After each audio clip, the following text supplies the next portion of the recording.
আজকে সকাল সকাল মন নরম করে ঘুমের থেকে উঠে একটু নাস্তা পানি করে চলে গেলাম মাঠে।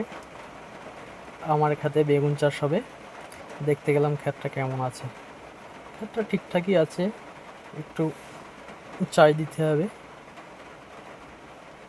দিয়ে বেগুন চাষ পিলি টেনে, ওই যে পিলি টানছে ওই রকমভাবে পিলি টেনে বেগুনের চারা বসাতে হবে। এই ক্ষেতটায় বেগুন হবে, লঙ্কা হবে আপাতত। তো আমার দেখতে দেখতে খিদে লেগে গেল, একজনকে বললাম খাবার পানি আনতে। তো হ্যাঁ, সেই এসে গেছে, হাতে খাবার আছে আর এক হাতে পানি আছে। খুব তাড়াতাড়ি এসে গেল, প্রচুর কষ্ট হয়ে গেল আজকে, ওই জন্য খাবার আনতে পাঠালাম। এই হচ্ছে মিনি, এখান থেকে পানি সাপ্লাই করা হয় সারা মাঠ।